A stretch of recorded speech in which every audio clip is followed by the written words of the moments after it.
Cover letter क्या होता है, उसकी इंपॉर्टेंस क्या है, वो आपको कहाँ पे ले जाना होता है और किसको सेंड करना होता है, अगर आप सेंड कर रहे हो तो, या फिर आपके किसके सामने शो करना होता है, ठीक है। और कवर लेटर के अंदर क्या क्या चीज़ आपको मेंशन करनी होती है, मैं आपको इस वीडियो में बताऊंगा। ये वीडियो थोड़ा लेंथी होगा क्योंकि मैं इसमें काफ़ी चीज़ कवर करने की कोशिश करूंगा, और आप लोगों के बहुत सारे क्वेश्चन ये है कि सर कवर लेटर होता क्या है, या आप मेरा कवर लेटर बना दो उसकी जो इंपॉर्टेंस क्या है, या अगर आपका एजेंट आपका कवर लेटर बना रहे तो जो पॉइंट मैं बोलूंगा देखना वो पॉइंट उसमें मेंशन है या नहीं है, ठीक है। तो स्टार्ट करते हैं कवर लेटर से। कवर लेटर होता क्या है? कवर लेटर एक्चुअली एक ब्रीफिंग है और एक समरी होती है, ठीक है।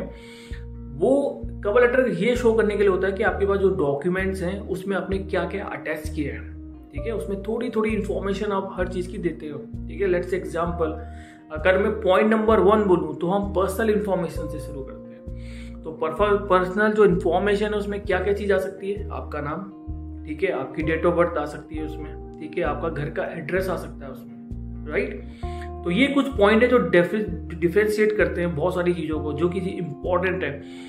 उसके बाद सेकंड नंबर में लेट्स से एग्जांपल, कई लोग अपने एक्सपीरियंस डालते हैं, कई लोग पासपोर्ट डालते हैं। अगर आप पासपोर्ट डाल रहे हो तो पासपोर्ट के अंदर क्या क्या चीज इंपॉर्टेंट रहेगी, पासपोर्ट के अंदर आपकी issue date, expiry date important रहेगा, ठीक है। आपका पासपोर्ट ECR है, ENCR है, वो भी इंपॉर्टेंट रहेगा, ठीक है।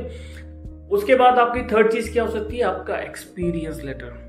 एक्सपीरियंस लेटर आप मेंशन करोगे तो एक्सपीरियंस लेटर में आप क्या दिखा सकते हो, अपनी कंपनी की डिटेल, प्रीवियस या आप करंट वर्क भी कर रहे हो तो भी आप दिखा सकते हो उनकी डिटेल्स, ठीक है। कंपनी के अंदर क्या काम होता है, आपकी क्या पोजीशन है, ठीक है।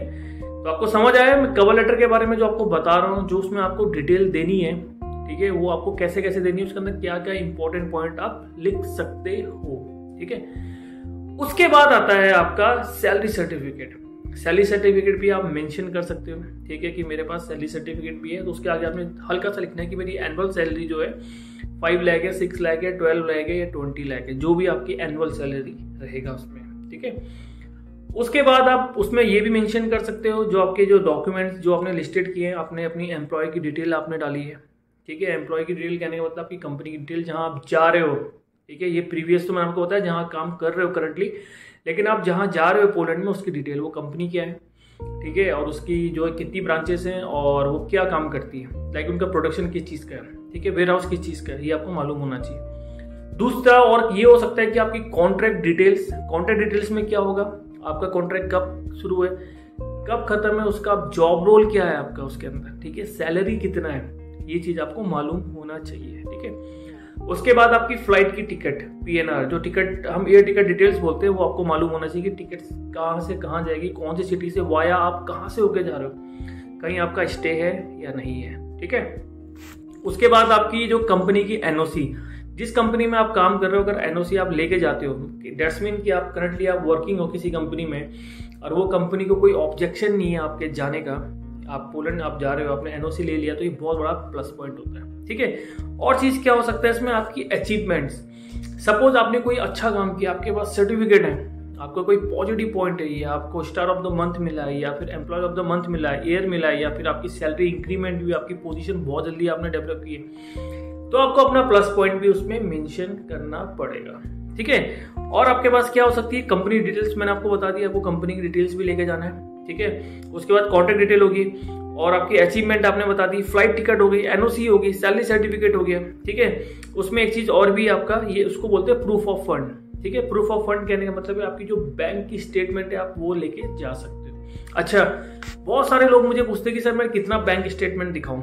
एक्चुअली वर्क परमिट पे ना बैंक स्टेटमेंट इतना ज्यादा शो नहीं करना होता है, लेकिन कई लोगों को वो रिजेक्शन दे सकते हैं। तो मैं नहीं चाहता कि अगर आप बैंक स्टेटमेंट शो कर सकते हो, आपके पास फंड भी है, तो आप उसको जरूर शो कराओ, ठीक है। वैसे वर्क परमिट में जरूरत नहीं होती है क्योंकि कंपनी तुम्हारी स्पॉन्सर होती है, नेक्स्ट मंथ तुम्हारी सैलरी आने वाली है। और जो बैंक स्टेटमेंट होता है वो इंपॉर्टेंट होता है आपके विजिट वीजा वालों के लिए और स्टूडेंट वीजा के लिए, ठीक है। तो आप वर्क परमिट में जा रहे हो, लेकिन अगर आप कर सकते हो तो अच्छा शो कराओ, और ट्रांजेक्शन आपकी रेगुलर होनी चाहिए। सपोज लेट्स से एग्जांपल, आपके 4 लाख का आपका बैलेंस है आपके अकाउंट में, ठीक है, और आपकी महीने की ट्रांजेक्शन 70,000 7,000 करके फिर भी आपका जो बैलेंस है वो 2-2.5 लाख रुपए है उसमें, ठीक है। लेकिन आप ट्रांजेक्शन अप डाउन कर रहे हो, इन द एंड आपके 3rd मंथ में आपने फिर आपके जो फाइनल स्टेटमेंट होती है, जो 31 तारीख के बाद आप शो करते हो, जो आपकी रिपोर्ट आती है वो ऐसे भी ईमेल में आ जाती है कोई भी बैंक की, ठीक है। उसमें लिखा होता है कि टोटल स्टेटमेंट कितनी है, ट्रांजेक्शन कितनी है, तो आप वो भी शो कर सकते हो, तो मैंने क्या बताया आपको, जो आपकी अमाउंट है विद रेगुलर ट्रांजेक्शन। तो अब आपको समझ में आ गया बैंक स्टेटमेंट क्या और कैसे लगानी है, ठीक है। उसके बाद आपके पास क्या हो सकता है, प्रॉपर्टी जो आपकी है उसके पेपर आप लगा सकते हो, ठीक है। प्रूफ ऑफ फंड मैंने आपको क्यों बताया, क्योंकि आप वहां रह सकते हो, आप सरवाइव कर सकते हो। और प्रॉपर्टी के पेपर क्यों लगाने, ये एक डिफरेंट रीजन है, ठीक है। प्रॉपर्टी के पेपर आपको इसलिए लगाने हैं ताकि आपको उस वीजा ऑफिसर को या फिर जो एम्बेसी उसको ये शो करना है कि सर मेरे पास प्रॉपर्टी है इंडिया के अंदर और मैं ही इसका ऑनर हूं। दैट्स मीन कि जब आपका कॉन्ट्रैक्ट फिनिश होगा you have to come back, ठीक है, आपको आना ही पड़ेगा क्योंकि आपकी प्रॉपर्टी यहाँ पे, जो कि नंबर 10 का रिजेक्शन में आते हैं, ठीक है।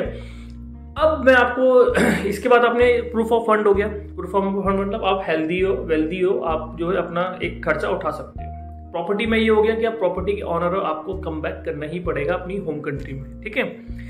तो अब ये जो पॉइंट है ना, जितने मैंने आपको बताया मैं आपको दोबारा रिपीट कराता हूँ, ठीक है।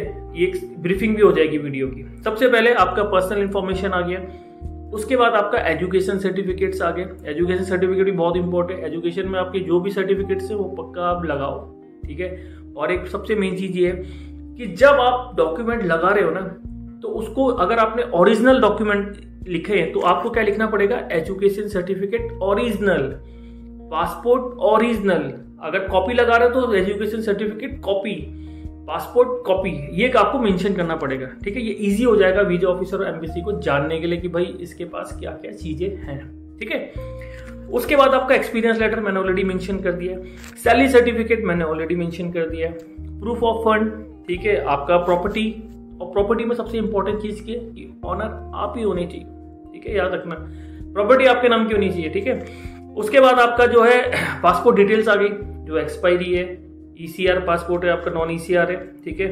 उसके बाद आपकी कंपनी की डिटेल्स, कौन सी कंपनी जहां आप जा रहे हो, ठीक है, और जहां आप काम कर रहे हो उसको NOC के साथ आपको डिटेल देना है। समझ में आया?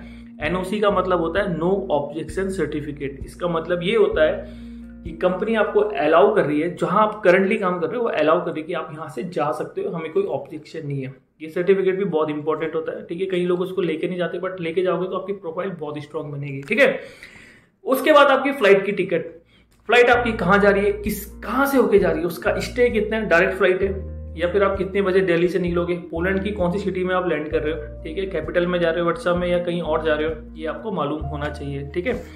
उसके बाद आपका प्लस पॉइंट, आपकी प्लस पॉइंट क्या है आपको ये भी मेंशन करना पड़ेगा, दैट्स व्हाई कि आपकी प्रोफाइल और स्ट्रांग होगी, ठीक है।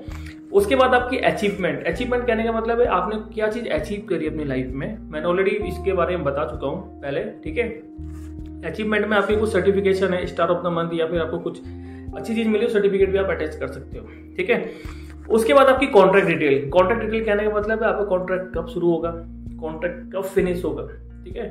ये बहुत इंपॉर्टेंट होता है। जो भी मैं आपको चीजें बता रहा हूँ ना, इसको आप जैसे मैंने आपको बताया ऐसी सीरीज वाइज आपको लगाना है, अप डाउन मत कर देना। जितना सीरीज वाइज चलोगे ना वो कनेक्ट करोगे, जैसे पर्सनल इन्फॉर्मेशन से आपने कनेक्ट कर दिया पासपोर्ट को, पासपोर्ट से कनेक्ट कर दिया अपने एजुकेशन को, एजुकेशन से कनेक्ट हो गया एक्सपीरियंस, एक्सपीरियंस से कनेक्ट हो गया आपका NOC, NOC से कनेक्ट हो गया एक्सपीरियंस लेटर, एक्सपीरियंस लेटर से कनेक्ट हो गया आपकी सैलरी सर्टिफिकेट, सैलरी सर्टिफिकेट से आपका कनेक्ट हो गया proof of fund, proof of fund से कनेक्ट हो गया प्रॉपर्टी, ठीक। आप यहाँ पे जो आपके डॉक्यूमेंट्स आ गए, अब आपकी प्रॉपर्टी से कनेक्ट हुआ आपका जो आप जो है मतलब आपका रिजेक्शन होने के चांसेस कम हो जाएंगे, क्योंकि आप यहां तक आपने डॉक्यूमेंट सबमिट कर दिया। अब स्टार्ट होता है पोलैंड का प्रोसेस। वहां पे आपकी जो कंपनी है उसका आप क्या चीज देख सकते हो, ठीक है। उसके बाद जो पोलैंड की कंपनी की जो डिटेल्स है, आपके कॉन्ट्रैक्ट कब खत्म हो रहे हैं, तो ये सब आपको कनेक्ट वाइज रखना है। ऐसा नहीं है कि आपने सीधा पहले कॉन्ट्रैक्ट दे दिया फिर आप अपनी पर्सनल इंफॉर्मेशन बाद में दे रहे हो, ठीक है।